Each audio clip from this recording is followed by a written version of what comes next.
about how, what would be a good way to set yourself up to start practicing mindfulness.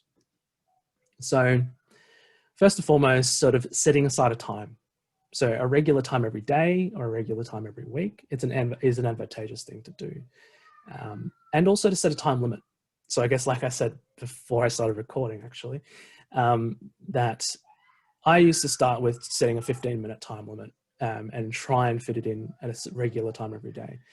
And over time, I realized that that felt nice, but where it sort of was more productive, that skill was in my everyday activities, just washing the dishes, folding the laundry, having a conversation. Now, relaxation and distraction are important aspects of how we interact with mindfulness. So often people want to use mindfulness as a time to relax, as a meditation that's important for some reason to relax, say, before bed, which is how I actually viewed it before I really got into it. But if you're relaxed, that's fine. That's not a bad thing. But if you're tense while doing mindfulness, that's fine too. It's not about trying to relax. It's about being aware of what you're doing.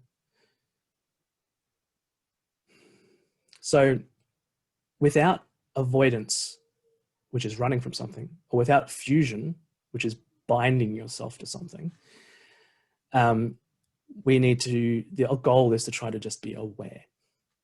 Now, distractions make it difficult to practice, but they also don't make practice impossible. So we can often use distractions or distracting situations as an excuse not to practice.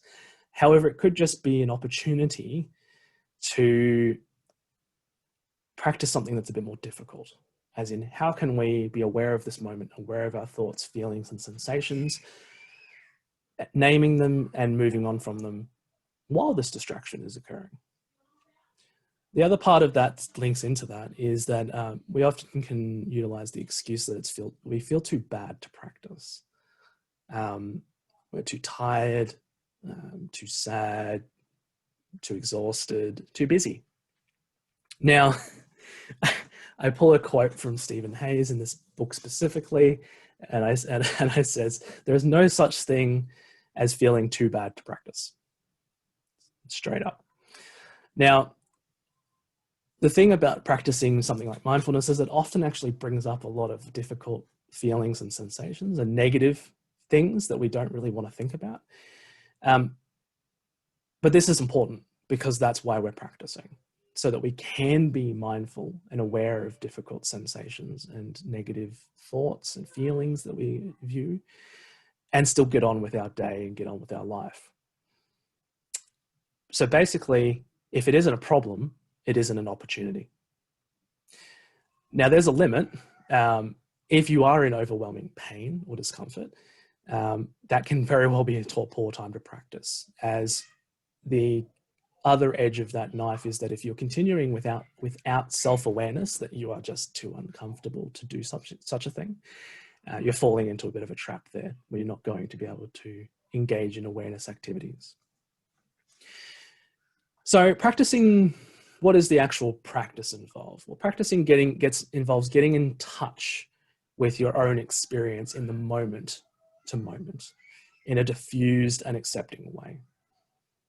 Now, as you practice, you allow yourself to become more mindful of sensations, thoughts, and feelings that you're having in those moments, with the view of being gentle and non-judgmental, and not judgmental even with your own judgments.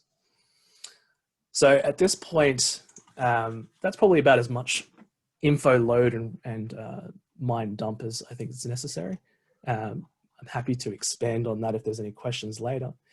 Or if anyone has any feedback, to send me an email, and I'm happy to expand on either what the resources I use to make those descriptions, or some books I can recommend, or some authors. There's some really good authors out there about mindfulness and silence. But